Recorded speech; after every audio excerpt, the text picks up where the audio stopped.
Selamat datang di video presentasi fluida statis. Nah, di video ini kita akan mempelajari cara kerja dari barometer. Ya, di mana barometer itu merupakan alat untuk mengukur tekanan udara. Nah, jadi mari kita langsung ke barometer. Di mana barometer itu akan terdapat sebuah wadah, ya, lalu sebuah tabung, ya, seperti berikut. Di mana wadah tersebut akan diisi dengan air raksa. Ya, jadi ini adalah air raksa. Air raksa. Lalu ini tabungnya itu akan divakumkan. Ya, jadi tabung ini adalah vakum. Nah, jika berada di barometer berada di bumi, tentu saja di bumi akan terdapat atmosfer, ya, akan terdapat atmosfer. Nah, di mana atmosfer tersebut akan memberikan tekanan, ya, pada air raksa. Ya, karena atmosfer akan memiliki berat. Jadi akan tekan air raksa tersebut dengan tekanan sebesar 1 atmosfer. Ya, di mana itu akan sama dengan 1,01 dikalikan 10 pangkat 5 Pascal. Ya, ini adalah pada ketinggian permukaan air laut. Ya, jadi tekanan pada atmosfer itu adalah 1 atmosfer, di mana itu adalah 1,01 dikalikan 10 pangkat 5 Pascal. Jadi jika terdapat tekanan di mana vakum tidak akan memiliki atmosfer, ya, maka tidak akan menekan air raksa. Nah, dengan demikian air raksa itu akan mengalir ke dalam tabung. Ya, akan mengalir ke dalam tabung dan hasilnya itu akan seperti berikut. Jadi di sini ketinggian dalam tabung, ya, ketinggian air raksa dalam tabung itu akan lebih tinggi dibandingkan dengan permukaan yang berhubungan dengan atmosfer bumi. Ya, jadi di sini itu ketinggiannya adalah H. Nah, sekarang kita perlu mencari ketinggian air raksa. Itu adalah berapa? Nah, untuk mencari ketinggian dari air raksa, kita perlu beberapa informasi. Yang pertama itu adalah massa jenis dari air raksa, yaitu 13.600 kg per meter pangkat 3. Ya, jadi kerapatannya sangat besar, ya. Jadi jika kalian bandingkan dengan massa jenis dari air, itu adalah hanyalah 1000 kg per meter pangkat 3. Nah, ini artinya adalah 1 meter pangkat 3 air raksa akan memiliki massa sebesar 13.600, ya. Jadi sangat rapat. Nah, setelah itu mari kita kotakkan dahulu. Nah, sekarang bagaimanakah cara kita mencari ketinggian dari air raksa? Jadi mari kita analisis. Di mana di sini ini yang kita sebut sebagai P0, ya. Jadi tekanan yang dihasilkan oleh atmosfer.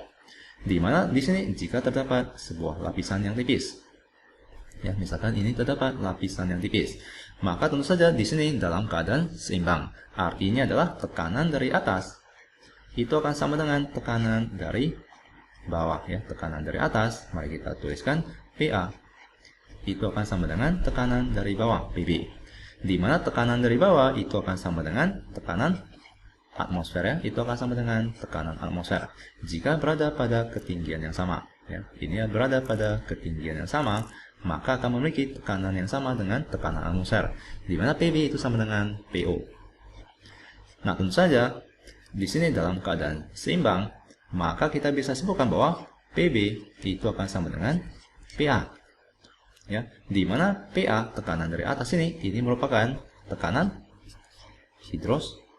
hidrostatik, ya, merupakan tekanan hidrostatik yang telah kita pelajari di video sebelumnya, yaitu tekanan dari zat cair yang berasal dari berat zat cair tersebut, ya, yang dihasilkan oleh berat zat cair di atas ini.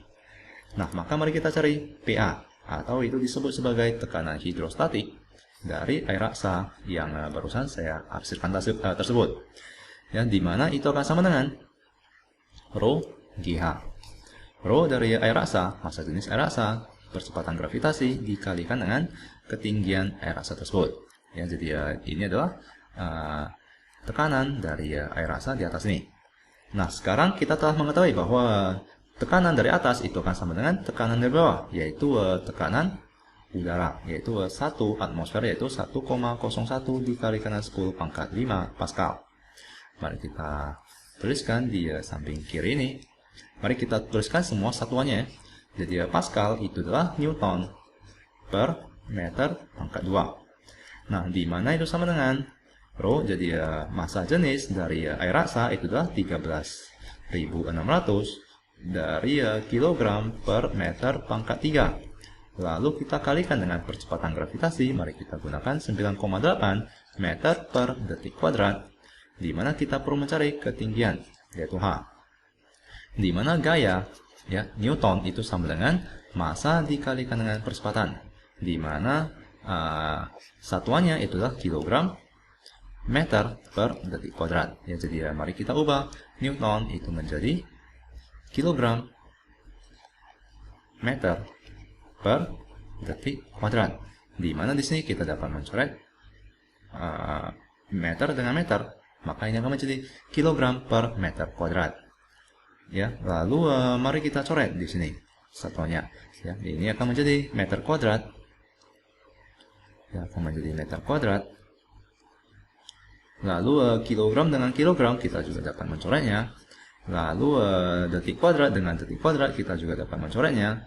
Nah, sisanya itu adalah ini meter dengan kuadratnya kita dapat mencoret menjadi meter pangkat 1. Nah, maka H itu akan sama dengan berapa? Maka ini akan sama dengan 1,01 dikalikan 10 pangkat 5. Lalu kita bagikan dengan 13.600 per ini adalah meter pangkat negatif 1, maka ini akan menjadi meter pangkat 1. Lalu kita bagikan dengan 9,8, itu adalah ketinggian dari air rasa. Maka itu akan sama dengan berapa? Mari kita gunakan kalkulator, ya. Di mana ini adalah 1,01 kita bagikan dengan 13.600, kita bagikan dengan 9,8, lalu kita kalikan dengan 100.000. Di mana itu adalah 0,76 meter.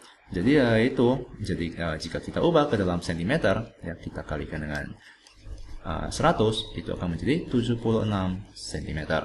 Jadi ini adalah ketinggian dari air rasa, ya, pada saat tekanan udara itu adalah 1 atmosfer. Jadi ketinggiannya itu adalah 76 cm, ya. Ketinggiannya adalah 76 cm. Jadi di sini kalian dapat menuliskan skalanya, ya. Jadi pada saat 1 atmosfer itu ketinggiannya adalah 76 cm. Jadi jika lebih rendah, maka artinya adalah tekanan udara itu lebih rendah. Ya, jika lebih tinggi, maka tekanan udara itu lebih tinggi dari 1 atmosfer, dan seterusnya. Nah, sekarang dapatkah kita membuat barometer dengan air? Nah, jika kita buat dengan air, maka berapakah ketinggian air? Nah, maka caranya adalah sama, ya. Jika barometer terbuat dari air, maka sekarang berapakah ketinggian dari air? Nah, maka kita bisa sebutkan bahwa H itu akan sama dengan, nah, tekanan atmosfer yaitu 1,01 dikalikan 10 pangkat 5, lalu kita bagikan dengan massa jenis air yaitu 1000, lalu kita kalikan dengan 9,8. Nah, ini jika barometer terbuat dari air. Ya, jika terbuat dari air. Nah, sekarang berapakah ketinggian air? Ya, ini adalah pada saat terbuat dari raksa. Ya, terbuat dari air raksa. Ketinggiannya adalah 76 cm. Jika terbuat dari air, mari kita cari ketinggiannya. Di mana itu adalah 1,01 kita kalikan dengan 100.000. Kita bagikan dengan 1000. Lalu kita bagikan dengan 9,8. Di mana itu adalah 10,3 meter. Jadi jika kita buat dengan barometer, kita buat barometer dengan menggunakan air, maka tabung kita akan diperlukan sangat panjang, ya. Jadi di sini misalkan ada wadah yang berisi air, maka tabung yang vakum itu haruslah sangat panjang, ya. Jadi di sini haruslah sepanjang 10,3 meter, ya, untuk menghasilkan 1 atmosfer. Nah, sekarang jika terdapat sedotan, ya, terdapat sedotan yang panjangnya adalah 11 meter. Nah, lalu kalian menyedot air. Nah, jika kalian memiliki kekuatan yang seperti Superman, nah, dapatkah kalian meminum air tersebut? Jika ketinggian kalian atau ketinggian dari Superman ini adalah di 11 meter? Jawabannya adalah tidak bisa, ya. Mengapa? Karena tekanan udara itu adalah 1 atmosfer. Di mana pada saat tekanan udara 1 atmosfer, maka ketinggian air itu maksimumnya hanyalah 10,3 meter. Jadi ketinggiannya hanya di sini, ya. Pada saat ini adalah vakum, jadi ya tidak terdapat udara sama sekali. Nah, maka si Superman tersebut tentu saja tidak dapat meminum air tersebut ya. Jadi masih berapapun kekuatan si Superman ini tidak dapat meminum air tersebut ya, kecuali kita tambahkan tekanan di sini ya. Jika kita tambahkan lagi, maka di sini airnya akan naik. Jika kita tidak tambahkan tekanannya, maka airnya tidak akan dapat naik lagi ya. Jadi semoga kalian mengerti konsep dari barometer dan Superman tersebut. Sampai jumpa di video selanjutnya.